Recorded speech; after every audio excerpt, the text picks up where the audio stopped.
I just got off the phone with Anchor Store support, and I just learned some cool stuff about GSP that I didn't know about before.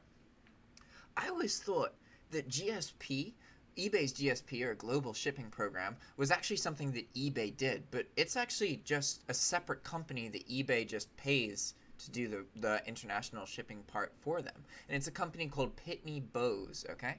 So, interestingly, Pitney Bowes is also the company that handles all of PayPal and eBay's shipping labels. So, Pitney Bowes. Let's look at this real quick.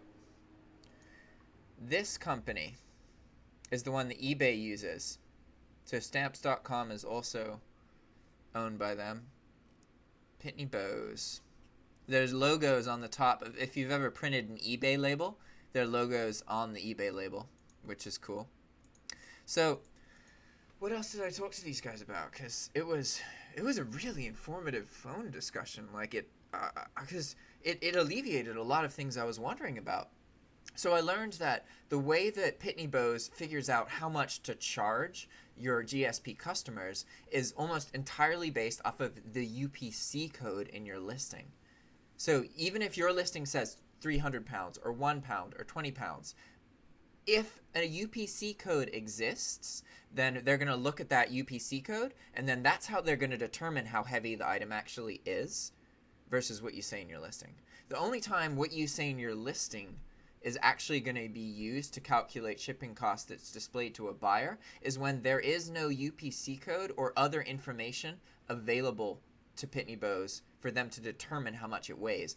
Then they will use what you say as a last resort. But it's not in the foreground, which is really interesting. Because I was kind of wondering about that, because all my listings say that they're 1 pound. And I talked to the eBay rep about it, and he didn't give a crap at all. He was just like, yep, well, cool. This is what... He was just informative. It was awesome. It's surprising how often you think that something you're doing is like maybe shysty, or there's something wrong with it, or you have guilt or anything like that. As long as you are just completely straight up with what you are doing, it usually isn't. It's just like a lot of people understand. They're like, there's some times in business where you have to decide between something that, okay, like if you run a drop shipping business and every time you get an out of stock sale, you cancel it saying that it's out of stock, you lose your ability to sell. It's incredibly harshly punished at the moment. So a lot of people kind of understand, or at least whenever I've talked to reps, they understand and they're like, well, there's certain things you can't do. And you just have to make sure you don't do those. Just don't admit it's out of stock. Use other options. Make it look believable, and then that's good enough. You've done the effort, so it's not out of stock. You can keep selling and earning eBay money, you know? It's all about learning a balance. But what else did I learn about the global shipping program? So the main point, it's contracted by eBay, not actually part of eBay. So eBay just has a relationship where they pay this company to handle the overseas shipping, right? And the reason that eBay picks GSP, or picks Pitney Bowes, is because they have a really, really, really good insurance policy. So if it breaks at all, then eBay gets refunded, which is cool. And so does your customer. And that's why when a GSP item gets sent overseas and it breaks, you can have eBay just call. And what they're doing, you're calling eBay, you're talking to them, and then they're working with Pitney Bowes and just embracing Pitney Bowes' warranty that's given to eBay, which is then being pushed onto myself as the seller and also the customer. So in a way, it's like, oh man, if you think, it's like all that middlemaning and drop shipping stuff. It's kind of like getting drop shipped by a drop shipper, except it's like the same concept where I'm giving my buyers a really good return policy, because that's what Walmart's return policy is. So I'm just pushing it from Walmart onto my buyers.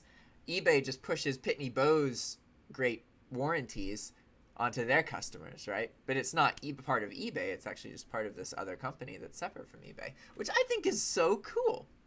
Okay, so I told you about the shipping thing, how weight is determined, weight and dimension and cost of the GSP transaction that your buyer pays is determined by UPC code, not so much anything else. That's the priority. And then the last thing they'll look at is the weight that you claim. But the weight that you claim does matter in the sense that, like, say that your listings are for £1, then the eBay customer would technically be able to put a bunch of items into one purchase as if they're going to be able to be shipped in one box, even though they won't be able to be, and that'll cause issues down the road. But most of the time, things are really smooth. So what else? Let's see. I think that's it. It was a cool conversation. I love the Anchor support team. They're so informative. It's insane. They make me really, really frustrated in most other customer service situations because it's hard to call places without something wrong. Like, a lot of times I just want to learn about a policy or learn what a scenario is, and I call a service rep, and then I'm like, so I want to learn about this, can you tell me about it? And they're like, anyway, see you guys. Bye.